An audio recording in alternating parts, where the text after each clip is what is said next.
wabarakatuh. Waalaikumsalam warahmatullahi wabarakatuh. Bismillahirrahmanirrahim. Baik, anak-anak sekalian, apa kabar kalian semuanya? Alhamdulillah baik. Sehat semuanya? Siap. Alhamdulillah kalau semuanya pada sehat. Baik, Bapak akan absen terlebih dahulu ya. Ahmad Sutrisno, Alvin Hidayat, Arifki Rahman Ali. Baik, anak-anak sekalian, sebelum kita melanjutkan pembelajaran kita di pertemuan yang ketiga ini, marilah terlebih dahulu kita menyanyikan lagu Indonesia Raya. Silakan, saya minta semuanya berdiri.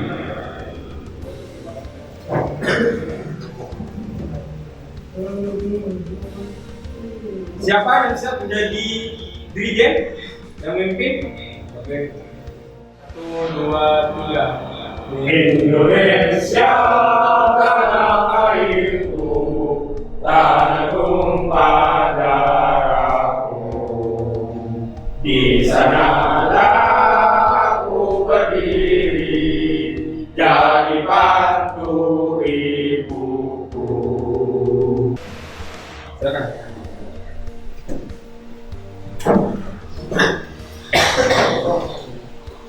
Anak-anakku sekalian, masih ingat tidak? Minggu kemarin kita belajar masalah apa? Hukum. Ya, mengenai hukum maksudnya? Penegakan hukum. Penegakan hukum, betul.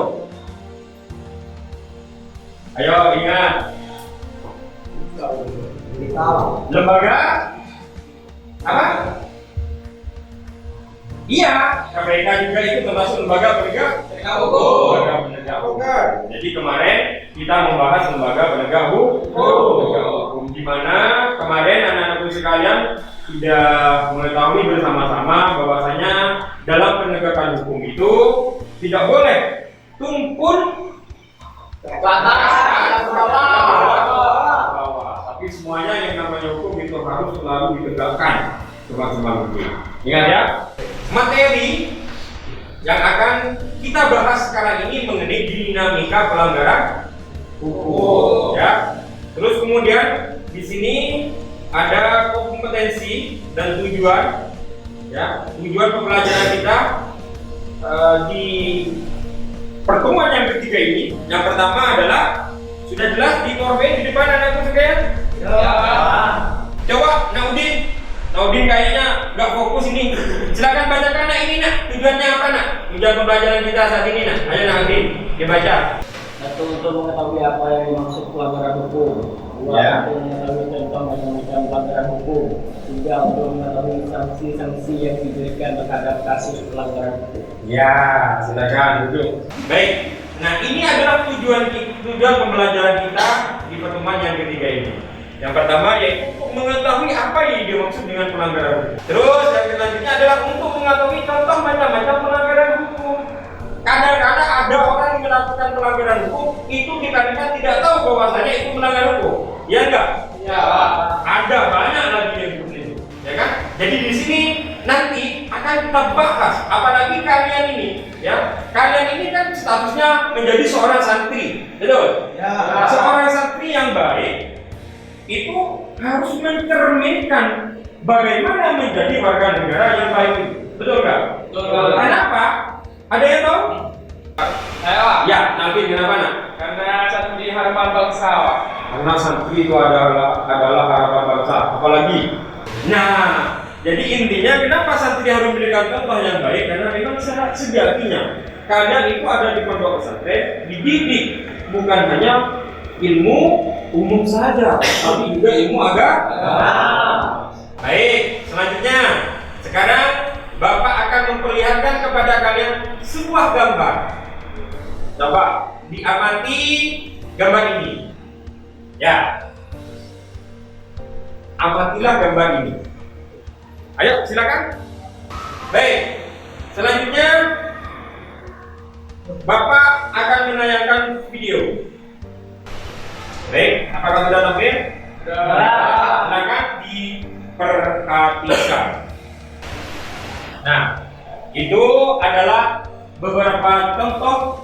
video mengenai pelanggaran hukum. Apa yang kalian dapatkan dari video itu? Silakan dimulai, Alvin. Pertanyaannya apa nak? Apa tindakan yang dilakukan aparat jika terjadi pelanggaran hukum yang terus meningkat? Baik, ada yang bisa membantu saya untuk menjawab? Ayo, siapa? Ayo, gak usah takut. Lewat. Ya, apa Nazaki? Yakni memperketat peraturan yang telah ditetapkan. Memperketat peraturan yang telah ditetapkan. Artinya di situ adalah penegakan hukum. Penegakan hukum. Biar kalian tidak terlalu jauh mengenai hal itu, Bapak pengen kalian bisa menemukan apa yang telah kalian tulis atau identifikasi di buku kalian itu dari banyak pertanyaan-pertanyaan itu, ya. Kita akan menemukan solusinya nanti setelah kalian itu membaca atau berdiskusi dengan kelompoknya. Nah, paham?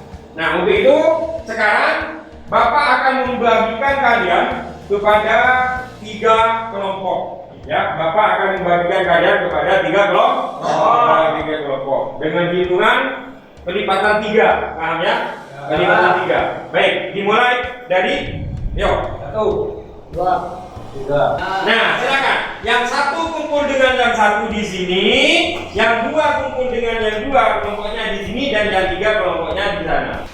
Selanjutnya, Bapak sudah membagikan tugas kalian per kelompok itu di Google Classroom. Baik, silakan sesuai dengan kelompok saja. Kelompok 1 yaitu menganalisis studi kasus di lingkungan mana? Kelompok 1 Keluarga. di lingkungan keluarga. Kelompok 2 Sekolah. di lingkungan sekolah. Kelompok 3 di lingkungan masyarakat. Baik, kalau sudah begitu, silakan Bapak kasih waktu kurang lebih 20 menit ya, 20 menit untuk kalian mendiskusikan. Silakan dimulai dari sekarang.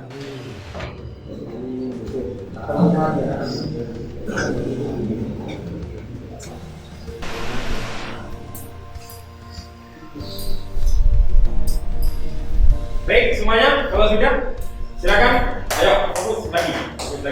Gak apa-apa, tetap dalam kelompoknya seperti itu. Maka sekarang kita sudah masuk ke saatnya untuk presentasi kelompok.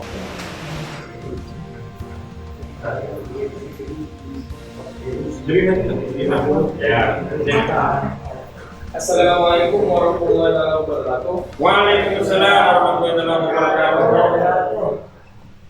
Saya perwakilan dari kelompok 2 ingin mempresentasikan hasil diskusi dari kelompok 2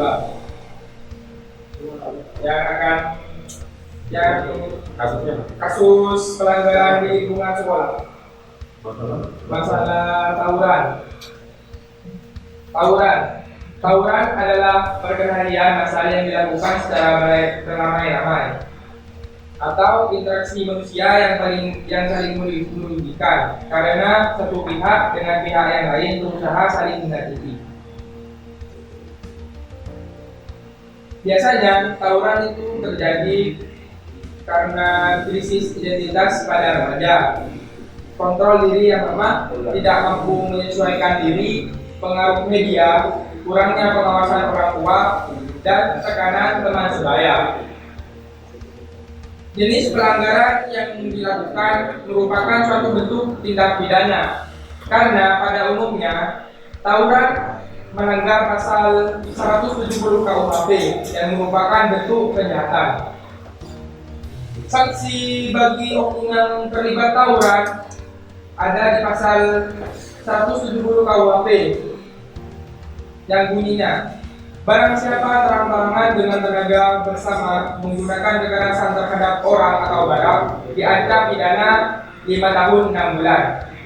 Jika kekerasan yang digunakan mengakibatkan luka diancam pidana 7 tahun penjara.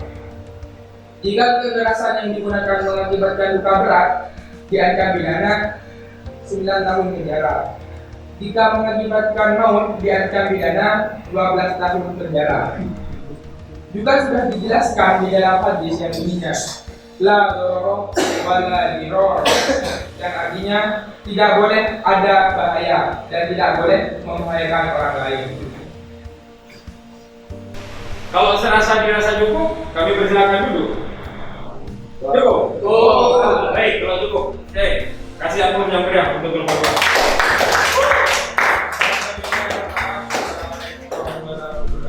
Waalaikumsalam warahmatullahi wabarakatuh. Baik, tanpa terasa anak-anakku sekalian, kalian sudah selesai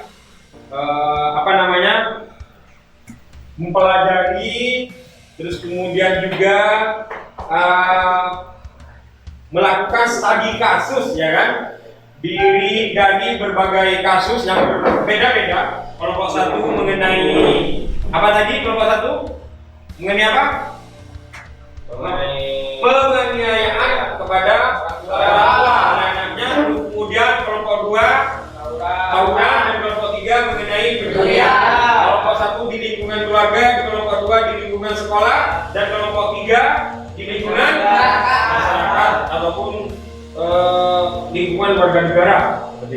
Jadi selanjutnya adalah kesimpulan. Apa? Siapa yang bisa memberikan sebuah kesimpulan? Ayo, yang mau bacakan kesimpulannya ini, silakan. Nah, Habib, silakan Habib. Kesimpulan pelanggaran hukum merupakan sebuah pengingkaran terhadap kewajiban-kewajiban yang sebelumnya sudah ditetapkan oleh peraturan atau hukum yang berlaku. Nah, jadi kesimpulan tadi sudah menjadikan selesainya pembelajaran kita seperti itu ya. Di kegiatan pada intinya adalah seperti yang telah disampaikan barusan, bahwa melanggar hukum itu merupakan sebuah tindakan pengingkaran yang dilakukan oleh seorang individu ataupun kelompok terhadap tata tertib ataupun aturan yang sudah berlaku. Baik, anakku sekalian, selanjutnya Bapak akan melakukan evaluasi. Ya, evaluasinya menggunakan aplikasi Quizizz. Ya, menggunakan aplikasi Quizizz. Baik, Bapak akan bagikan ini Quizizz-nya. Bentar.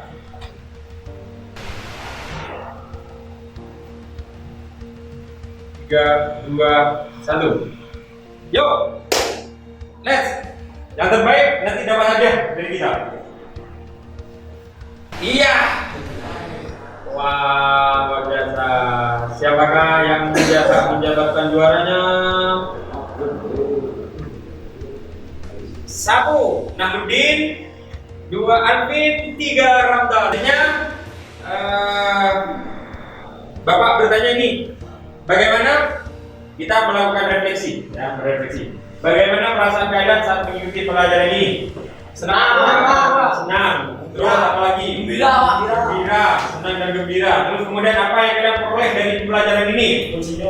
Ayo. Bisa mengetahui tentang hukum. Bisa mengetahui tentang hukum. Macam-macam hukum. Apa lagi? Bisa mengetahui masalah apa lagi? Ayo. Silahkan. Tugas mandiri ini kalian kerjakan di pondoknya, ya. Kerjakan di pondok. Baik, kalau sudah paham, terima kasih. Minggu depan kita masuk kepada pembelajaran di bab selanjutnya, yaitu mengenai pengaruh pengajuan diktat terhadap Negara Kesatuan Republik Indonesia itu. Baik, kami pikir cukup pertemuan kita di pagi menjelang siang hari ini.